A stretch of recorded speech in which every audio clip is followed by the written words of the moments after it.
Okay, yeah, we be live. This is Wednesday afternoon live with the most beautiful, bountiful, beloved, immortal beings in the world. They are fantastic. And we're going to just go 1 second and do our intro in just a moment. This is our fun, deep, fun broadcast for the year because it's the time between Christmas and the New Year. And I don't think anybody in this country is working except people with snowplows. It's the one that it's just the time to just be, and we'll talk it up, we'll laugh, we'll tickle each other, and just have a lot of fun. We might get into controversial stuff, but I doubt it. And it's just all about that. So here we go with our intro, and then we'll come back and just rock and roll. So here we come, kids.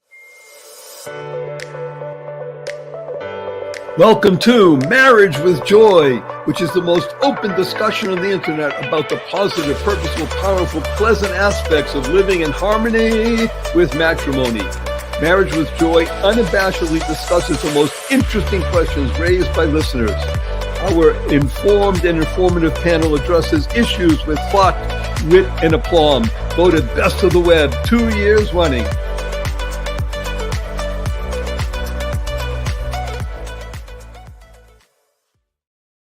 Good day, beautiful, bountiful, beloved, immortal beings, and good-looking people around the world. Thousands and thousands of people just can barely wait for Wednesdays at the end of the month to tune in and listen to what these remarkable, smart, pleasant, pretty people, sorry for me, have to say about marriage and joy and happiness and all kinds of good stuff. So as I said, this is the end, not the end of the year, the completion of the year process. And we're going to talk today, the overarching idea is, now that you're married, where do you go for the holidays? So there's 3 parts to it. Where do you go? What rituals or things that you do when you go wherever you go? And what has shifted at all from this year, let's say pre-COVID? In other words, we're going to call this post-COVID. And then there was pre-COVID. Let's not even talk about COVID because who cares in the moment? It's post-COVID and pre-COVID. So we're going to talk about some ideas that you've been involved with that are today anything different than pre-COVID, and where do you go when you're married? Because obviously there are 2 people in union. Oh yeah, but everybody has families. Well, what do you do? Do you divide up? Which I have some people, they sent in very interesting comments, by the way, how people do actually divide up and what you do about it. So we're going to begin, as we always do, with our great anchor in the Northwest, that amazing fountain of information and joy, happiness, peace, and love, who keeps her down coat right near her at all times, even in the summer, because she lives in the Pacific Northwest. Dr. Diane Medved. Wonderful, Di. Welcome, welcome, welcome. Thank you. I'm not sure what the question where to go for holidays. I mean, how do you divide up families so that everybody gets to see everybody? That's a different question. I think that families nowadays are complicated. And while kids are small, I think parents like to keep the family unit together. And usually the elders come from different places to celebrate. However, then as the kids grow older and they start going off on their own ways, the parents start following the kids, or they have to divide the holidays. But for us, if you're asking, I mean, we have Hanukkah, we're Jewish, we have Hanukkah, and we have endeavored to and succeeded in having our children and grandchildren, except for one who flies in, stay in the Northwest. So we gather at each other's houses every day of the holiday, which is an 8-day holiday. It's not like wow, it's the original party animal. Well, the point of it is that it's a holiday where we can travel and we can go from one to the next and we can share it all together. And there is a Shabbat in the middle of it to which we can invite more friends. So it's a longer kind of celebration than Christmas, which has a big lead up and then everybody getting stranded at the airport if they're on Southwest Airlines. So that was a tragedy. And if you're asking how is it different pre and post COVID, I think we had so much pent up desire to be together for traveling to holidays and just vacations, that everybody just was so excited they didn't have to wear a mask and they could go where they wanted to, whether or not it was risky, that it's caused a lot of problems for people. And I think that what we need to do is keep in mind that we can communicate many ways and that we need to not complain about the problems that have occurred because we want to be together, but to take the moments we have and communicate with each other in whatever way is possible. Not everyone can be in the same city with the ones they love, but they can FaceTime them. They can talk to them on the phone. They can send them a little text, a little note. They can take a picture of where they are and say, Mom, I'm thinking of you. I love you. And if we take those moments and we combine them through many, many, many repetitions, then we can at least have an ongoing feeling of connectedness and caring that will overcome many of these problems that are inevitable. And it is a stressful time of year, partially because we allow ourselves to feel the pressure that we must be together, that we must celebrate in a certain way. No, we need to make every day a day of communication and every day a day where we express our love in a way that emulates a holiday. So let's unpack a few things you said here. First of all, yay that we're all together. This is so wonderful. It's uplifting. It's beautiful. You can talk about the 3 C's: communication, connecting, and caring. Because to communicate with other people is a wonderful thing. And we think we do it. We think we do that most of the time. I am speaking very openly and bluntly, and as my wife would tell me, maybe 30% of the time I think I'm communicating and I'm not. I may be just mouthing and I'm not really communicating. But to get to that next level of connecting, and then I love what you said about caring. You know, I think there's something called photobomb, right? Where people take lots of pictures and things like that. Text bombing, and I'll even make this up. Text bombing. Don't read it bombing, but BALMING.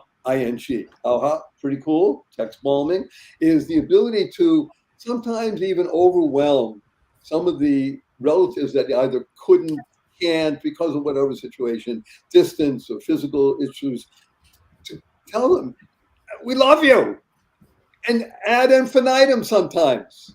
You know, I can imagine an 88-year young male, female getting texts from a, I don't know, 11, 15, 28, 30-year-old being that's close to them and family, and just getting lots of these things saying, I love you. How fun could that be? So that's what I think you're making remarkably good. Like, there were 2 things I wanted to mention here is that I didn't even think, so I'm glad you mentioned this, Diane. When kids are younger, so first of all, we'll presume there's kids, and they're younger, then the older ones tend to come to the family. That was a good point.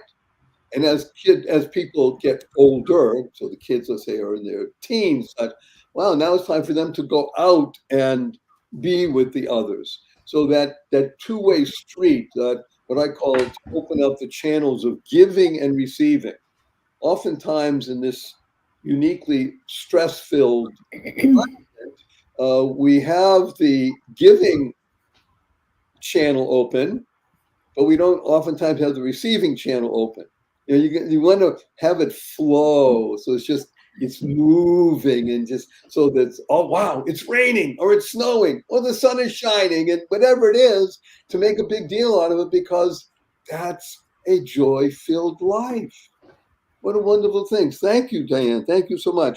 Okay, down in our southwest corner, yay, playing shortstop, wonderful, Maura. For Southwest Florida, and I sang it before we got on board.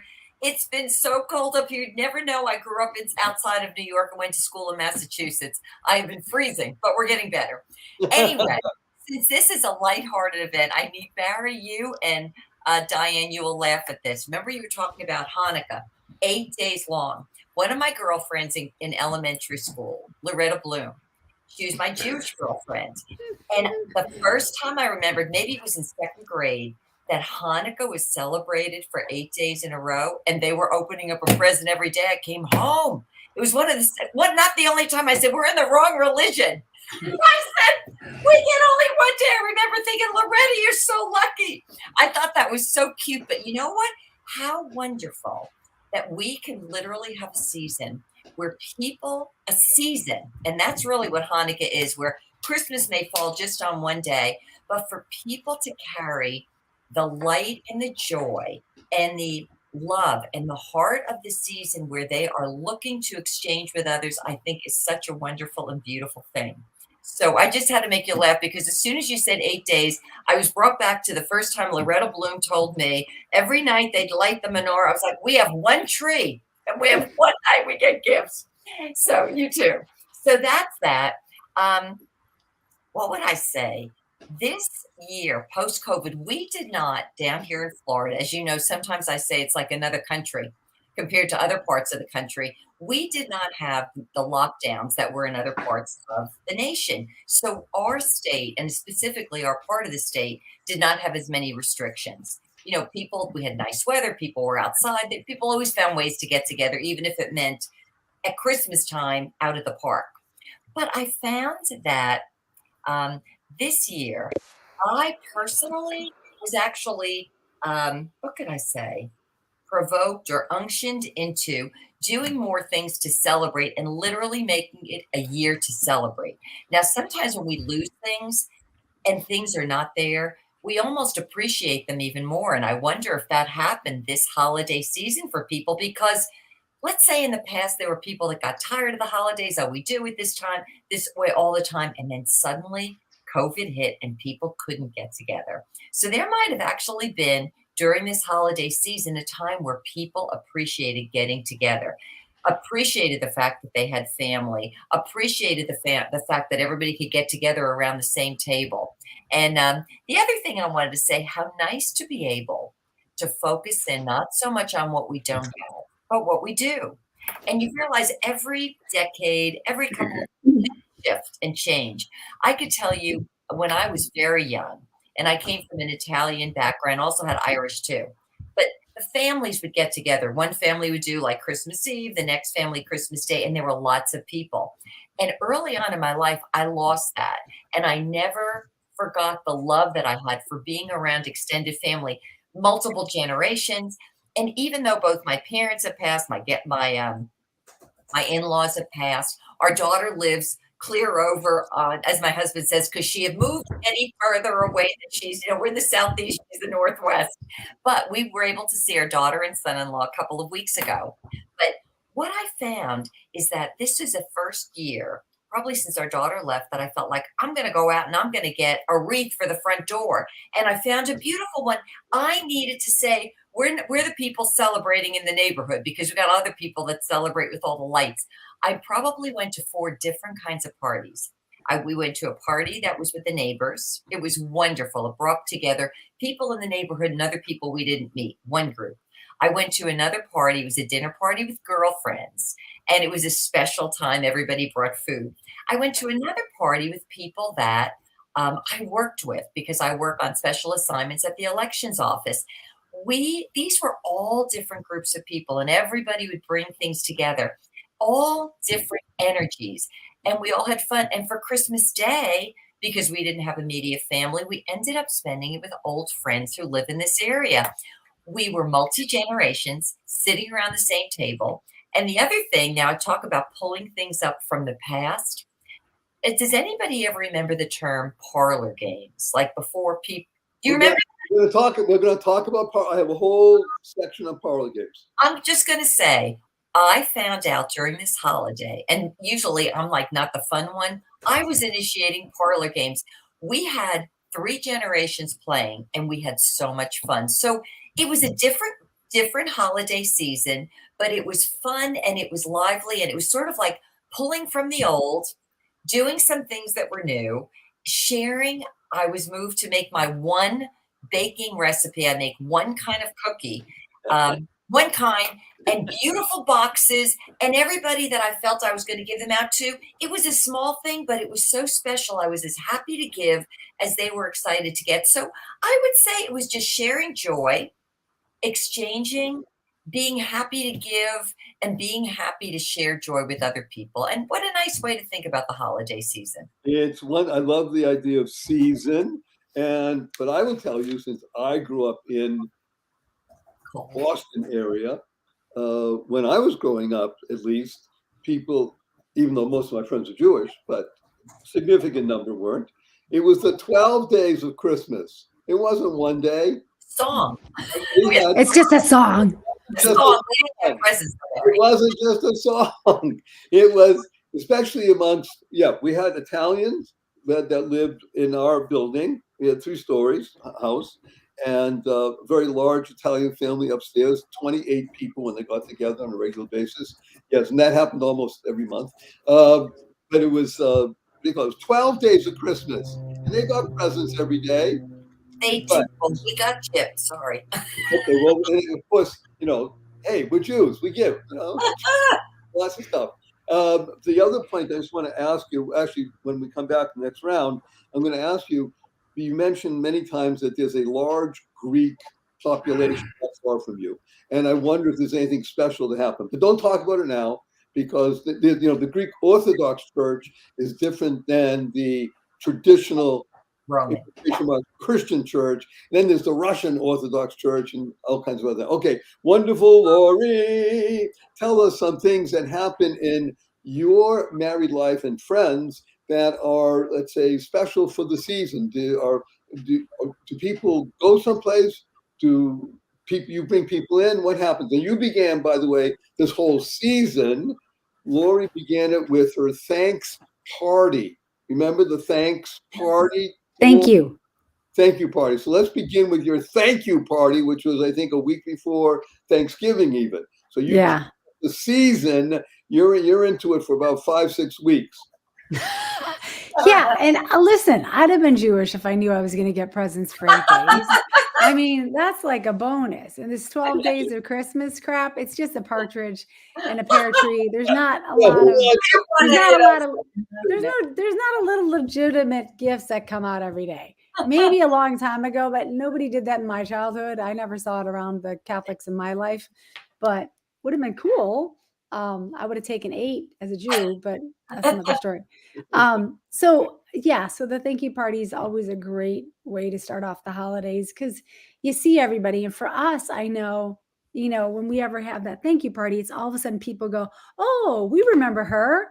And then we get invited to a slew of other parties, which, is really fun. But how many parties can you go to?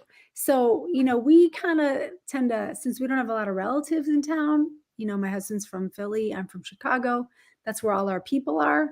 We don't have any. Just to put it on pause, for people around the world, everybody, you may hear of a place called Philly or Philadelphia, Chicago. I won't even mention that those are the 2 most difficult cities in the United States of America today to live. Yeah. The murder capital. I'm not there. Ah! Right? Not there, right. Yeah, I would never be back there. Plus, they're freezing. Here it was 70 on Christmas. I mean, what could you love? But yeah, so that's where everyone is, and no one wants to come visit because they all want to be home. So we end up doing our own thing for Christmas and Christmas Eve, which is great. We do church and we hang out with each other, and it's just really nice just to be home alone with your people. I can't, especially as your kids grow older, you just start falling in love with them as people. Wait a minute, this is wonderful. That's a great line. So I'm going to ask you, if I was part of your family, I would be doing this. But do you sing together? Only in church, and when I sing at home, I get yelled at. Well, Even when I sing in church, it's like, shh. I still like singing. Oh, so okay. So it's not 5 people together, and all of a sudden, Lori says, "Okay, everybody, let's sing whatever." No, but my neighbor had a party. She's in her 60s, and she had a party where she hired a piano player he brought books. So I sat around with a bunch of people from age 50 to 70 and sang a bunch of Christmas carols. A hoot, a hoot. Probably one of my best memories this Christmas. I loved it. Okay, We all should be singing. this is something I'm going to throw in now, a zinger. And I didn't even write it down. I'm just thinking of it right now because you mentioned it. There are a few things in life that touch the heart and the soul as much as this season, whether it's Hanukkah or Christmas or Thanksgiving or New Year's. Things happen in these few weeks that are just deep and memorable and make impressions on everybody. Here's the question, Diane, you could be, because you're the psychologist in addition to everything else. How does one hang on to, and I'll call it like this, hug time? Answer for me, I can tell you I take photographs. And the reason is because when you view a photograph from some previous place or time, you're transported back there. Suddenly you're back at that moment. Look at your wedding photos and you remember how in love you were. Look at your vacation photos and you can remember the warmth of being on the beach. And look at your Christmas photos and you can remember everybody being in their red onesie pajamas around the Christmas tree, opening their gifts, and it recreates it for you. So, I mean, I think photographs are the easiest and probably the best way. Videos are even a step better because then you hear the voices of people, maybe people who have gone, who have passed. And it's so precious to have those moments with those people. So I would say videos and photographs are probably the best ways. I mean, you can replay everything in your mind, but those are the triggers that really work. At any time, you can just go right on your phone nowadays and you can relive Christmas. And it's a wonderful thing. And you can also find more in those moments than you actually realized at the time. So, I mean, that would be my short sense. This is something wonderful. Thank you. I'm going to throw in a personal note here. So I'm a postcard collector. And I brought you a postcard. See how wonderful she is. You asked for 2 postcards, and so I brought 2 of the same postcard. Okay, fair enough. But the postcards, and when I get them, I'll remember you and think about you got from Hawaii, wherever. So here's what's very nice. Maura's husband, Jimmy, he coaches basketball all around the world. Right. I don't know if he was in Turkey to coach basketball. He just went because he loved it. He plays Masters basketball, but he plays Masters basketball. Say that fast and you'll end up being masturbating. But he's a master basketball player. I'm sorry. It just came out. Hey, we're having fun. I forgot it with ladies. Guys can talk like that. It's a different thing. So anyway, I asked Jimmy if he would bring back some postcards. So he did, because the first couple of times he didn't. This time he did, and he brought back the fabulous postcards. And I'm a collector for over 55 years. And I have some that go back, actually I have postcards that go back over 100 years. Because people send them to me, and, I found these in my grandparents' attic and things like that. And just stuff. And you wouldn't believe, by the way, some of the I can't even show you some of the cards, because some of them are very racist, by the way. Interesting enough. Cards from, I won't say it. You bristle. You realize that stuff happens. The reason I mention is because I look at these cards and now I know Jimmy brought it back from Turkey, because I look at just Constantinople. So you're saying about photographs and videos and such, it does make a difference. I mean, these things transcend time and space. So I call it hugging time. It's really something special. So, Maura, how do you hug time? How do you maintain those images? Let's say for the moment that you're walking along and you don't have your phone, so you're not going to look at photographs. I know it's hard to imagine not having your phone with you, but you're out walking and you want to just feel a moment. And it's not Loretta Bloom. You want to feel a moment of Where do I tell Loretta we were talking about it here? With you and Jimmy and your daughter, or just how do you hug time? Good question. I would say reminiscing. I love hearing old stories. So think about before we had videos and digital photos, that we could use oral tradition, sharing and reminiscing about remember this, remember that. And in the same way that you could say, oh, you look at it in retrospect, you see a greater richness than you did when you were there. You literally bring something alive with your voice, with your descriptions. And that is so much fun, sharing stories from the past because you're looking at the past in light of today, and you could maybe appreciate things now, or especially laugh at things now that you Right. couldn't laugh at then. Like my husband's perfect at this. Jimmy is the quickest study. No matter where he is, he picks up on people. And when we get together, he will always tell epic stories about his mother. His mother was a force to be reckoned with. Normally, you'd be afraid of her. This is a lady who would tell you where to go. She had no filter. And as Jimmy used to call her, the waltzing altercation. And you know, it's funny, in like living with her sometimes and around her was not always easy. And yet, in retrospect, she had so many good qualities, as many people do. But we could tell these stories and people will be roaring with laughter. So it brings the essence of the past back to life. But then when you share it, you're sharing with maybe generations that didn't know these stories. For me, that's a great thing. There were two other quick things I wanted to mention. I did say to you about the parlor games. I picked up parlor games for my own family 30 odd years ago when I couldn't figure out what was going on. And you know, you're in a group dynamic and some people know what's going on and other people don't. And you're trying to figure out, and it's so engaging and enriching. So that was a lot of fun. That was something from the past we pulled up. So in a sense, it is holding on or hugging the past.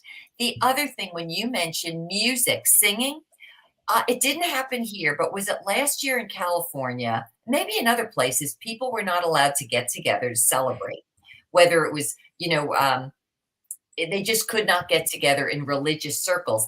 And I remember in California, it struck me so odd. Don't sing, and I'm like, since when is this the rule? Don't sing. Now, singing, I thought to myself, wait a minute. There's something when you sing, it elevates your spirit. And so when Absolutely. you know, another thing I did, this is all reminding me of good stuff this year. Back in the day when our daughter was growing up, we lived in a large home. We entertained the world, had all kinds of exchange students in and out, family, friends, everybody was at the house. I used to always play the piano. And we've since moved into our townhome, which really does not have the same space and the same dynamics. I said to my husband 2 months ago, you know what, Jimmy, you know, we have a nice baby grand. I said, I'm going to call the guy. We're going to get the piano tuned up again. I hadn't played it for several years. Do you know what I was doing? I was playing all the songs I loved, and then I was playing holiday songs. And you know what it's like when you hear real music as opposed to music. And I thought, this is what I used to do, and it uplifts the spirit. So it's a way, in a sense, of hugging the past. There you go. That's my contribution. I want to just mention a couple of things before we bring in wonderful Lori. I wrote down 3 things here. One is, I don't know if any of you are familiar with the Great American Songbook. Right. Okay, so we have, thank God, thousands of people that listen to us. I must tell you, I think 70% of them are under the age of 35.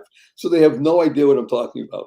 You do a search, the Great American Songbook, you'll see, I think it's 100 plus minus of real, like you said, real music, songs that actually somebody could play and you can sing. They have words, they actually sort of rhyme, make sense, they're fun. And that brings to the next part. So music and singing is, I think, on the level of photos and videos, Diane. There's something about music and singing from the human perspective. And the same thing that is on that level is laughter. Like you said about your mother-in-law, unfiltered. It's laughter. People, and oftentimes somebody will also say, when you're telling the story, no, it didn't happen that way. It was this or that. Oh, no, that laughter of a group, not laughing at, but with, together, talk about literally, I can feel my body tingling. It's wonderful. I'll tell you a story about singing just after we have wonderful Lori. So how do you hug time? By staying in the moment, maybe, because oftentimes when I get pretty sentimental pretty quickly, and if I'm with my family and we're Oh, someplace, she's starting to cry already. I can see it. yeah, you just sit there and you're like, I'll squeal and I'll be like, okay, stand here. I'm gonna take your picture. And everyone goes, "Ah." To which I say, you're never gonna be this young again. Stand still and I'll get this done really quickly. So that's my way. And I think sometimes even if your kids are in a bad mood, if you can get a picture of them smiling years later, they'll look back on these pictures and say, I was happy then. I remember being 13 and being miserable, but I was happy at Christmas, wasn't I? You can recreate history. Ooh, so this goes another level of what Diane was mentioning. So for her and us, we're looking, thinking we're going to look at the pictures. But you're right. You can have, let's take reality, a 19-year-old in the middle of angst, because all teenagers have angst at some point. I don't even know what angst is. It's a great word though. And they can look and say, wait a minute, maybe I was actually happy at 13. I can be happy? Is that possible? Yes, Yeah. because people go through stuff. And when you can have a recollection of that there was happiness, okay, if Mhm. I had it, I can have it. It's not gone forever. That's Yeah. beautiful. Those pictures that you have of kids, like, if it's not funny, I would delete it. Like if, there's kids in the background going, because that's just, if they look at this when they're 30 and they remember something maybe negative, as people do when they get older, they look back on things and wonder, was that negative? They could create a story around it that might not suit them well. So in very some ways, you can control their future by making them smile in their pictures. so Trying you to can get hug. a picture though with the one kid that isn't frowning is impossible. Oh, not in my house. There's They that all get one poked and kid. tortured until it all comes to a smile. Otherwise, we take like 100. I love that. This idea for me of hugging time is that so as you were saying, I was thinking, so for me there are two items. One is food. Food allows me to hug time. My mother, God rest her soul, she was one of the more remarkable beings I've ever encountered in my life, and I've encountered many people. She had a knack. She was an amazing baker. Just, I mean, I'm literally thinking about her now. My mouth is watering. She made things. She was famous for two or three things that were just, people would come. I'm telling you, for our relatives, someone who we didn't speak to for the whole year would come only for one time a year. Let's say it was the Rosh Hashanah, the time of the year, or it was Passover, it was a particular Sabbath, and they'd come because Fayyi was baking her babkas or this. And people, if she didn't have an extra 6 or 7 or 8 or 10 of these things, and I'm not talking little things, I'm talking big stuff. They got upset and they came with their shopping bags. Food was a great way of connecting and hugging time. I got to tell you a fun one because you're talking about Hanukkah, 8 days of celebrating. Now, I'm Jewish. Hello. And I wear this. I'm obviously religious, but I grew up as a regular sort of secular guy. And when I grew up in a place called in Boston, in Brookline, Massachusetts, which you know, Maura. So, and when it came to Christmas time, Christmas Eve especially, so there's a place called Beacon Hill in Boston. Now, Beacon Hill is very fashionable and wonderful. I mean, it is as old as any place in the United States of America because they still have cobblestone streets. Imagine this. It's hard to people. You don't have to look up cobblestone streets, and it's an area of about 6 blocks wide and about 8 blocks high, and it's a hill. Boston was founded on 7 hills, and right there, the capital of the dome, Golden Dome, is there. But in the place called Louisburg Square, and Louisburg Square was famous for people. It's where John Kerry lives now, I think.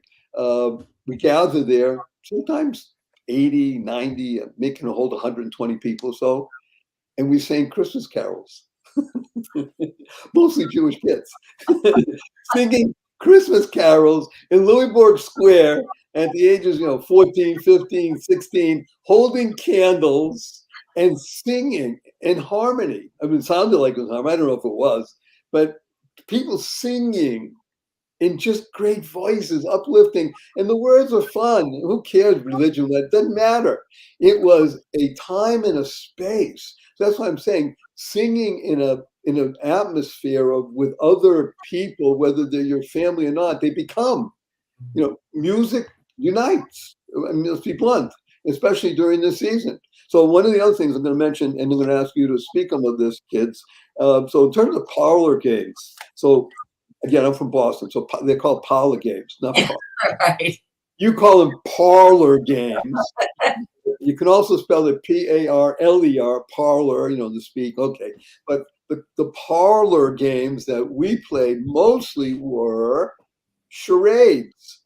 I don't know if you even know what charades is, but it was such a fun time. There was even a television show. I'm just remembering, wow.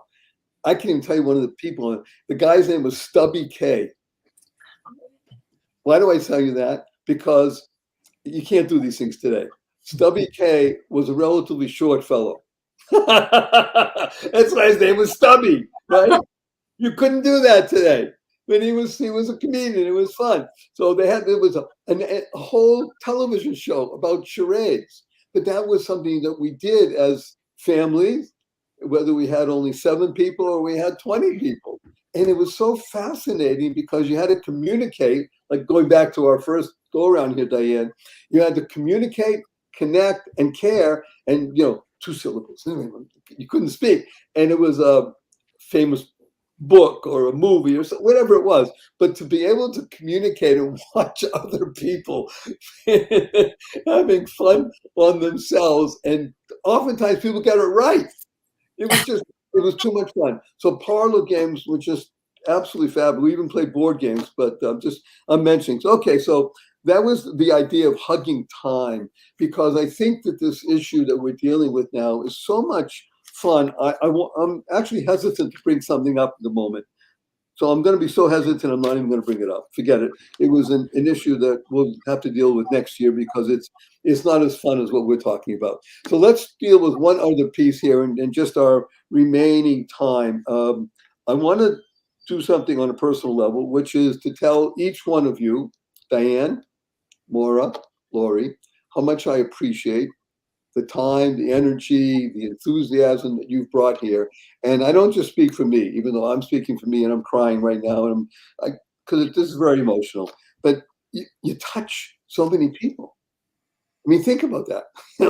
We're here, 4 people on the screen, and we're touching people in a good way. That's really something special, isn't it? I mean, that's part of this whole idea of the season and the joy and the spreading of good cheer. And as long as that can continue in us, whether on an individual and certainly as a group basis, throughout the coming time, because let's be blunt, the essence of life is challenge. It's happening. And we are in, just because of COVID, I think exacerbated it. But I believe that it's something that happens every 10, 20 years anyway. There's a shift in the family structure. Families are different today than they were 20 years ago, certainly 40 years ago or 60 years ago. Okay, it is what it is. The question is, what do we do with it, right? How do we maintain and grow that family spirit, that unit of, well, this is something that you can always find safe haven. So just in the few minutes we have remaining, Diane, what would you say are some of the 2 or 3 ideas that you would like to share with people that enable everybody to understand that getting together as family is not the time for yelling and pointing fingers and recriminations, but of creating safe haven? So the question is, how do you make holidays not the focus of anxiety between people? Yes.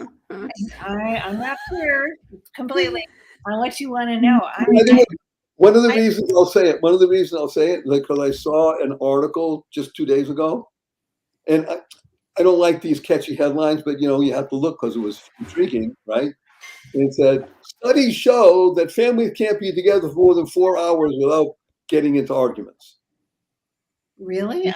I don't think that's true for many families. Uh, I would um, say the vast majority of families live together and don't have arguments. And I Wait think a minute, I want you, please repeat this.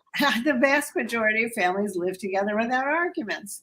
And there may be a kid who's screaming because he's a kid and wants some other toy. I mean, there's all kinds of reasons for screaming that may be distressing. However, in terms of arguing between people, most families don't.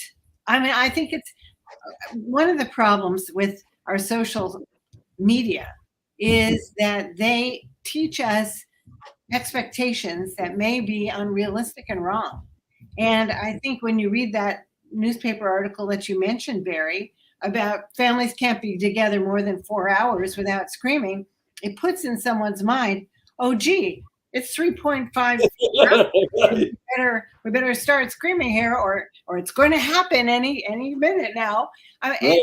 Also, one of the most destructive statistics is the myth of the 50% divorce rate. People have been told. I want you to know, Diane is a myth buster. Well, it is a myth because, especially for college educated people who marry for the first time stay together for 70% of the cases until one of them dies. So people should not go into marriage or into a family gathering or into any expectation, any situation with false expectations. And I think, again, our culture is loading them onto us right and left. And what we have to do is take a deep breath first and think about the good of each person. Think about the good of being together. Think about the joy and the happiness that any given moment has the potential for, and cast off these silly articles and a lot of the social media stuff. Look, there is suffering and there is pain, and not to deny that. But I think that we add to what would have existed by accepting a lot of these pronouncements, especially by psychologists and people. It's wonderful to sell a book, but there has to be a problem to address in order to sell the book. And look at me, I wrote Don't Divorce, trying to solve that problem. But most books say, okay, you're having marital issues, that's normal, here's how you can deal with it. But it isn't necessarily normal. The norm should be tranquility and caring about the other person more than yourself. And as you said, Barry, marriage is the safe haven, the one place where you can find a soulmate. You can't find that everywhere, where you can find a commitment for the rest of your life, where you can find what I call the family project, which is being together and raising children to adulthood who are functional and capable. This is the family project. This is why we're here. This is what we have as an opportunity. And if you see it as an opportunity rather than a potential threat, then you can overcome some of the media that are yelling at us and telling us to the contrary. So those are just a few ideas. I still don't remember what your question is. Doesn't matter. You're here to have fun. You waxed eloquent, and I would share with everybody that the idea of haven. Haven is I say this correctly, the profane word for the holy word called heaven. In other words, heaven is a holy word. The profane word, meaning the regular, is haven. So the idea of the family project, you're right, it's heaven on earth. That's really what it is. Now, if you wrote an article with that as a headline, it wouldn't get as many clicks as, I can't be together more than 4 hours. So you're right. But it's up to us as adults to understand how to filter and to create, as you said, in your wonderful rambling answer to a question that may not have been. That is safe haven, and it's wonderful. And I love the family project and the opportunity of busting that myth. Thank you. Wonderful, Maura. Please, one or two things that you can share with everybody about this time, this process, this idea of family and living the season in uplift, because you've mentioned the word uplifting several times. Well, about music, because it uplifts the spirit and unites everybody. The reason why I was laughing with Diane, I'm like, I have to ask Barry what the question was again. Yeah, I have to remember too. There's a few things. And then what a nice show, Barry. And I'm so glad you're using this for a time just to uplift everybody that's tuning in right now. A couple of things came to mind. I don't even know if this pertains to your specific question. Do you know how you said you were getting a little emotional because you wanted to thank us all for maybe what we bring every month? I want the listeners or the viewers to know that every time we finish one of these webinars, what happens? Somebody will comment about how happy in our group, about how happy we are to be a part. I feel so grateful. I appreciate more than you know the fact that you came up with an idea that is so underrepresented and underviewed within the cultural landscape, and you bring it to the forefront. It's almost like a segment of life that used to figure so grandly that in the course of time has been diminished. You came back in and you bring it out to the point where not only older generations, but newer generations and emerging generations can think about a concept and start to see it through conversation, start to envision it, start to uplift it, and start to live through that dynamic. And I love being together with the four of us. I really do. I'm always so glad Diane goes first. You have a great, you always need a little bit of courage. What are you going to say, Diane? Once she says it, I could riff off Diane. And then after the two of us speak, Laura, you're always left with, now what am I going to say that's different? And you always have a twist that's unusual. So I just want to thank you for that. And then I want to agree with something Diane said, and this is so true. With the holidays, whether you are in a marriage, maybe you're not right now, but you want to create family, you want to create safe haven, you want to create a great atmosphere. You can be that person. You could be a young person in the family that has a higher way of thinking, that can do something great, whether it is bringing in something you cooked, something you baked. I would have mentioned it had you not, because it does keep in the past. Those aromas, they're wonderful. Isn't it so true? You could be the game person. You could be somebody that makes things that everybody appreciates. Here's another thing that I love, and this was coming in mind. Diane, when you said that they want to say that most people can't get along, I remember you could always use humor. So let's say you get the one crab apple. You're running the open house for the day. It's your event at your place, and say, by the way, did you all know it's the holidays? We just decided it's a no complaint zone. Remember that. And if somebody starts to pull out the sign, you could do fun things like that, and that helps. It creates an atmosphere, but it maintains an atmosphere, and it even corrects those who are like going to start all over again, because it could be something funny. Or every time you start to complain, I want a quarter in the cup, or something crazy. So that was that. And the last thing I wanted to say, and this goes right back to family, it goes back to what's within us that we can put together to make for a better life. Diane, you mentioned social media, and I probably almost every month that we're on, I talk about this. I never knew until I got older just how much the human race mimics everything that's around it. So if we become attuned to whatever so-called experts want to tell us, and the experts get their views, Somebody is in your house rattling. I don't know where it's coming from. I thought you'd be going in. I don't know what he's doing. He might come out in a gorilla suit. It sounds like there's a dog with a bone in the other room, but I don't know what room it's coming from. Is that you, Laura? You think? Yeah, my husband just came in. He's quiet. He went up the stairs and waved. I have no idea. Is that bizarre? We had that one other night, but think about this giant. It is a dog. All right. Anyway, it's not my dog. I don't have one. So, You know what it could be? No, we're on Zoom or whatever. I bet it's somebody else's event that's interfering with us. That must be. Oh, maybe. It's too much fun.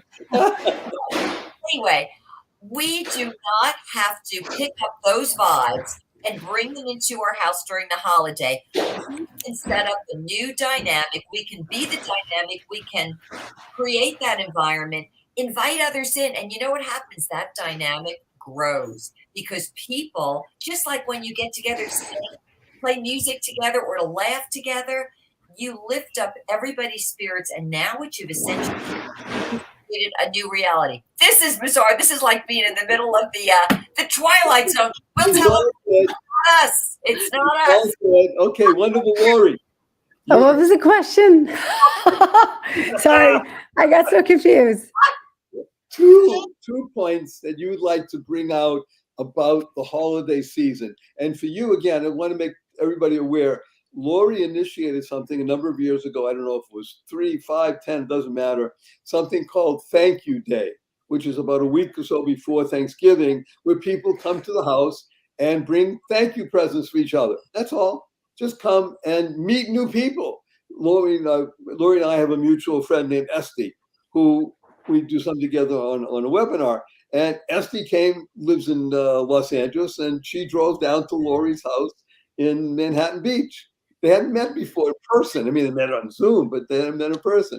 And it was just too much fun. Now they saw human beings, right? So you start the thank you process with the thank you party. So what are two things that you could give as, let's say, parting shots for this time as we enter into this new time called the new solar year, about family, about love, joy, happiness, peace? I would say one of my biggest things is, you know how you have those friends who you're like, oh God, I'd love to meet your friend, or can you introduce me to your friend's friend? And people are like, no, let me see if it's okay if she can call you. Let me see if I can give you her number. I am always like, let me give you her number. Let me give you that number. Let me connect you, because that's how the world works. In fact, I'll introduce two people and be like, Joe, this is Mary. Mary, this is Joe. You guys are really going to like each other, but I'm going to go over there.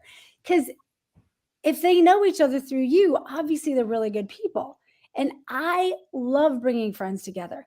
And there's a majority of people out there that are terrified. If I introduce those two people, they're going to get together and they're not going to include me.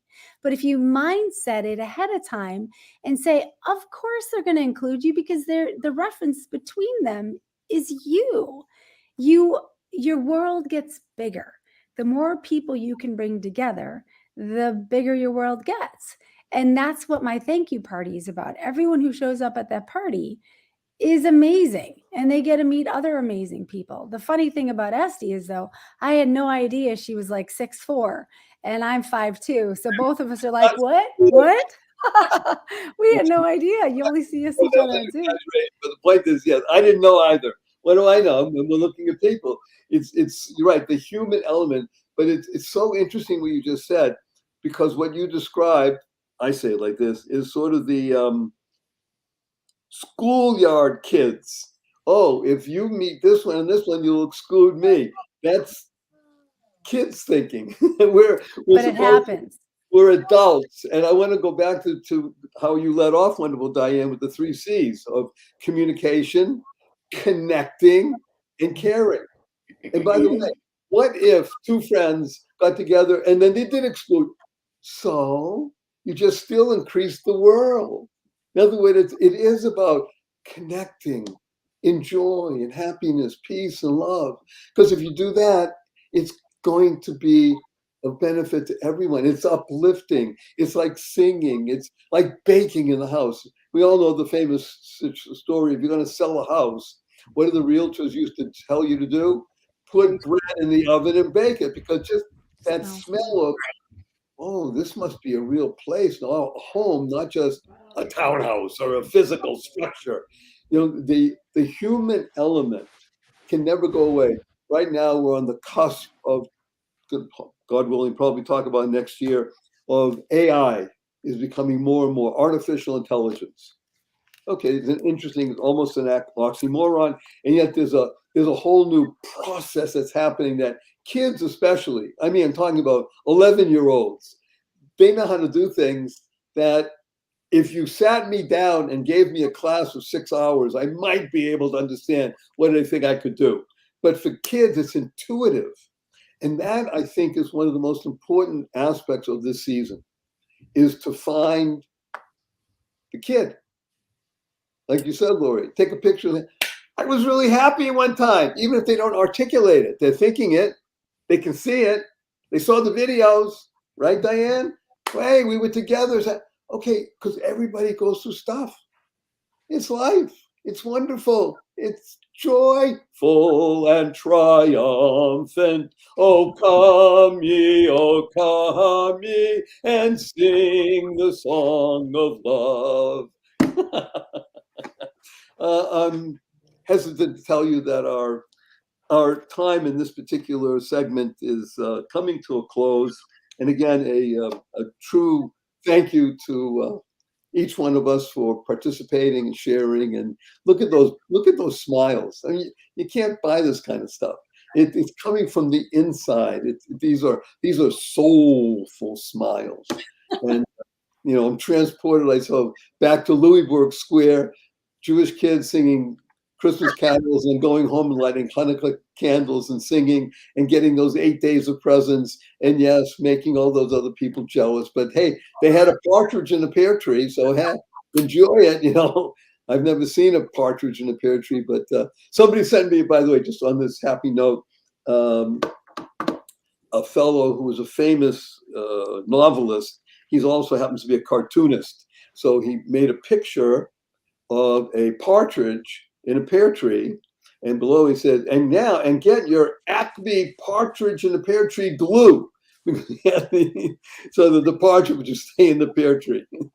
It was just fun. This idea of creating more happiness in the world, because that's what the season's about, right?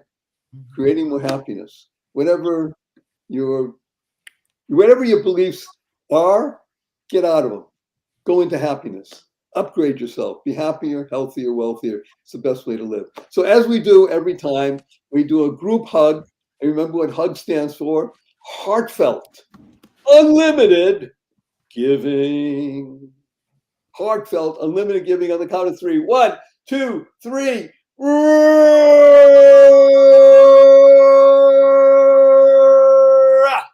And our blessing is for all of you. Go forth. Live exuberantly. Spread the seeds of joy, happiness, peace, and love.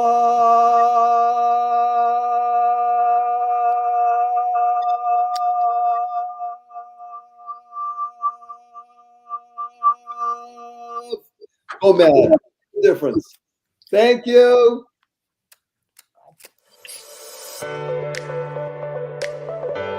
Welcome to Marriage with Joy, which is the most open discussion on the internet about the positive, purposeful, powerful, pleasant aspects of living in harmony with matrimony.